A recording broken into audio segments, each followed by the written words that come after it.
好啦，歡迎嚟到妄想世界。今日咧講下記憶體板塊全線下挫啊！尋日咧跌到冚冚聲啊！咁啊，海力士咧最高跌過9%。咁啊，韓國跌到停板啦。尋日咁啊，熔斷啊跌到8.9%，足足停咗20分鐘要休市。成個股市咧跌8%，好誇張噶喎！你諗下，如果香港跌8%，即係如果以而家市值跌2000幾點嘅咯，一日好恐怖喎，差唔多即係世界末日咁滯嘅咯。咁啊，即係韓國人真係犀利啊！我真係嚇都嚇死。咁咧今次會輸好多人啊，好大鑊。咁因為佢哋槓桿又多咧，咁啊一跌一跌就可能冇晒。咁啊，當年咧雷曼兄弟又係咁樣。咁今日咧分享下咧，即係呢個歷史啊，同埋咧有3種爆破階段。咁究竟我哋而家喺邊個階段咧？咁咧就其實都好明顯噶啦，呢啲嘢，因為佢呢個事情咧就喺虛擬貨幣見到啊。喺美國政府亦都見到咁嘅現象。咁咧有一個專家咧，一世人咧淨係讀 study 一樣嘢，就係研究點解個經濟會崩潰咁樣。佢發現咧佢有3個階段嘅，而咧經濟咧其實係一啲都唔穩定嘅，即係爆破係必然嘅。你諗下，不停咁樣爆喎，即係亞洲風暴啦，即係97年嗰單嘢啦，咁跟住就2000科網又爆啦，跟住08嗰個次按危機又爆啦，根本未停過噶，係一定會發生嘅，即係而家直頭可以話俾你聽，一定會有發生嘅機會，因為佢基本上就係一個唔穩定嘅系統。咁點解會出現呢樣嘢咧？其實非常之人性喎。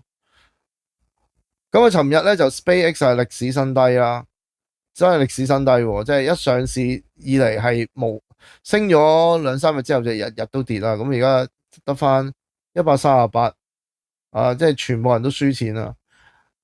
咁啊，另外咧就海力士咧就一上就升一日啦，第二日又跌翻9%啦。咁所以咧投資市場咧你一定要預早準備啊！預早準備，你喺人哋未發生之前做啊嘛。以前咧我就戇居居咧，人哋升乜嘢我就追乜嘢。而家咧我唔會啊，我會小心啊，因為咧我揩過太多嘢啊，我睇過太多呢啲咁嘅情況啊，咩高息啊嗰啲咧，我跟住落去再講。咁咧就呢個 Minsky 咧就解釋得好好啊。佢一生人咧就係研究呢個點解個經濟會爆破啦咁樣。定期就會爆一次喎，無論你改幾多制度，做幾多嘢，佢一定會爆。其實今次亦都係一定會爆。其實嗰個係非常之人性噶，成件事係非常之人性，同埋係一定會發生添啊，仲會。咁啊，佢將佢咧解釋得好簡單嘅啫，就係同銀行有關。咁啊，當你樂觀嘅時候咧，就會借錢出去啦。好啦，借錢出去咧，咁啊銀行就睇下你盤數咯。咦，你啲資產升咗，即係好似啲小巴大王啊，哇啲牌升咗。咁於是咧問佢再度水，佢又更加樂觀啦。即係話，咦係個經濟 OK 喎，唔使咁謹慎喎，再放多啲俾佢先咁啊。咁跟住咧，於是咧佢又獲得更加多錢啦。咁嗰個人咧要將嗰啲錢咧繼續去買小巴牌啦，譬如或者買樓啦咁樣。咁啊，於是呢個正循環出現嘅時候咧，就不停咁樣自我實現啊！即係好簡單一句，即係有咁耐風流，有咁耐折墮咯。咁而家唔冇事嗰啲嘢咧，就係好簡單，就係嗰啲從來都冇升過嘅嘢咯。咁如果呢幾年都冇升過嘅嘢咧，嗰啲嘢就會升翻。因為極度悲觀啊嘛，就係右手邊嗰度啦。咁啊，極度悲觀，於是咧銀行就收緊啦。咁於是個資產就繼續跌喎，繼續跌，一個銀行更加唔借錢，咁就造成一個下降嘅循環。咁所以呢個情況咧，就根本咧係人性嚟嘅。你冇理由獨具慧眼，見到嗰條友唔多掂，你就借咁多錢俾佢噶嘛。所以咧，貧者越貧，富者越富係啱。嗱，因為你有資產，所以我成日都話資產好重要，即係唔係你個學識，因為我哋而家係資本主義啊嘛。你越多資產，越多人俾錢你使，越多錢使，你越容易投資其他嘢。咁越多範數咧，就算你一兩範瓜咗咧，你都唔死得啊嘛，因為範數多啊嘛，投資品多，呢個就係買樓嘅即係最核心嘅一個原理嚟嘅。好多人都唔明呢樣嘢，不過唔緊要啦。即係我一講買樓，啲人又喺度話噶啦，哇你害人啊或者咩？其實只要佢有啲經濟常識咧，佢就知點解要買樓噶啦。好啦，咁跟住咧，而家有3種形態，其實簡單嚟講咧，一級一級咁上嘅。第一級咧就係所謂對沖金融。對沖金融咧就係你好似開頭你買第一層樓咁樣啦，就最健康嘅，本金利息都還到。OK， 你譬如貸款咁樣，有好多人都話唔借錢或者咩，其實唔係噶，好多財團所有人都借錢，而家 Google 都借錢啦。咁你會見到，咦，有啲嘢喎，以前輕資產噶嘛，大把錢係嘛 ？Google、Amazon 又發行債券 ，Google 仲誇張，100年債券，100年後還俾你，人都死埋，即係2026，即係100年啊，即係2126先至還到俾你喎。哇！你話係咪好誇張？咁所以第一步咧就係你基本上係好健康嘅，個社會就係佢審核得好清楚啦。你有需要佢係會睇下你自己本身有冇料啦。所以點解嗰個貧富懸殊咁犀利咧？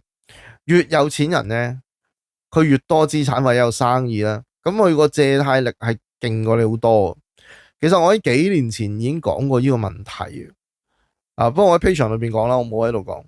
幾年前我提過呢個問題，我哋而家唔係要鬥叻，我哋要鬥攞得錢多。OK， 你俾我10幾20億，我一定要噶，係咪先？但係投資眼光有另一樣嘢嚟嘅。但係最低限度你有本啊嘛，你本都冇，你點玩啫？呢度唔係叫你借錢啦。OK， 普通人亦都借唔到啦，係咪先？普通人借咪得嗰幾廿個都冇用啦，而家係咪先？咁啊，佢哋會係啲好平息嘅貸款嚟，越冇錢越冇資產嘅人咧，佢息口越高。譬如10幾20厘咧，你千祈唔好借。我講咗好多次啊，20厘嗰啲就死梗啊！嗰次小巴大王話嗰次阿波叔咧借到20厘，我都話係死梗，冇人還到啊！20厘係好癲噶，20厘息都借咧，你即係話好手緊，同埋你嘅 credit 咧非常之差。咁好啦，咁跟住咧，第2級係咩咧？就叫投機金融，即係夠錢還息就還唔到本。其實英國有得玩呢樣嘢，即係咧你可以只還息唔還本啊，供樓係咁樣，即係永續咯，即係同永續債一樣啦。即係我一路俾息你，但係我唔還本嘅即係我唔會，即係個本金係你還唔到嘅，淨係啱啱好夠俾利息嘅啫。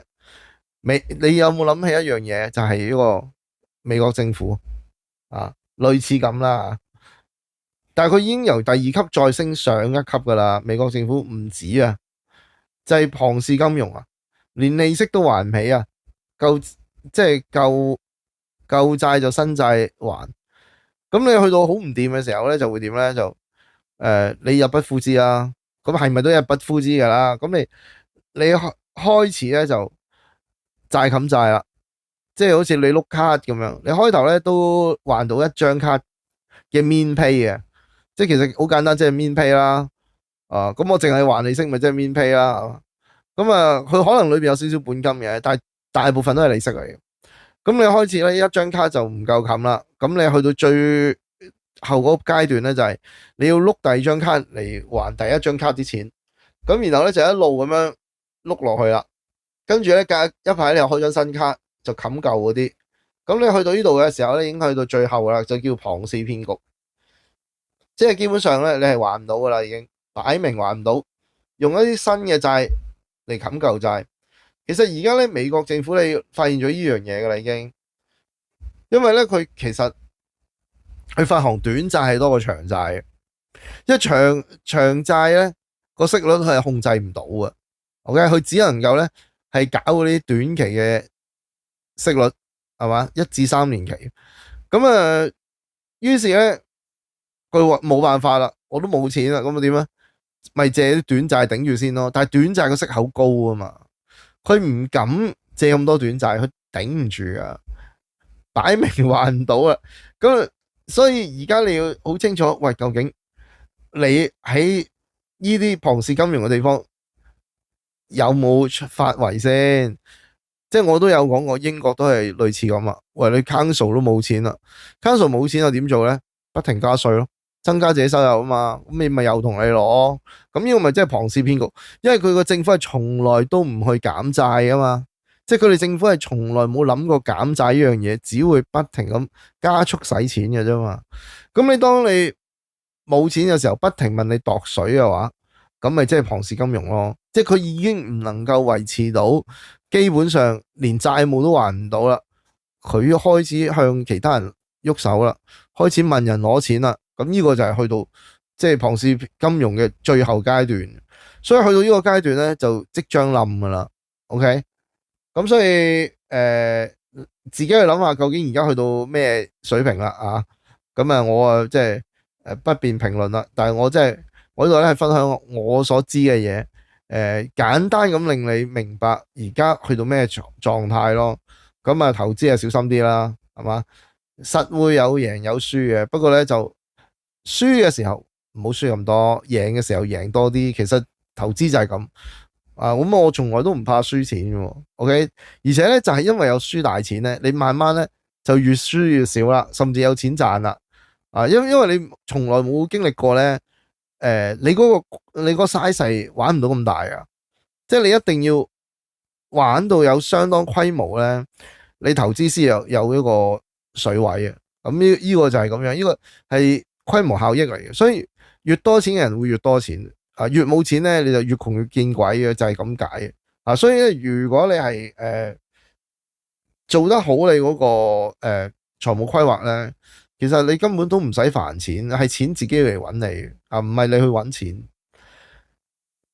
好啦，覺得有用咧，或者俾你一啲新嘅諗法嘅話咧，就撳個 like 啦 ，share 俾朋友，或者佢有啲想知道多啲嘢嘅，如果可以入我 Patreon 裏邊睇下啦。咁我裏邊咧會分享一啲好得意嘅嘢啦，我聽咗睇咗實際上嘅見聞啊，或者有啲出面好少人講嘅嘢，我就會講埋，同埋我而家個市點，同埋點樣部署啦，同埋啲錢走咗去邊啦。其實我可以咁講啦，市場嘅錢咧係一路都冇少到嘅，只不過咧好似玩音樂椅咁轉嚟轉去嘅啫。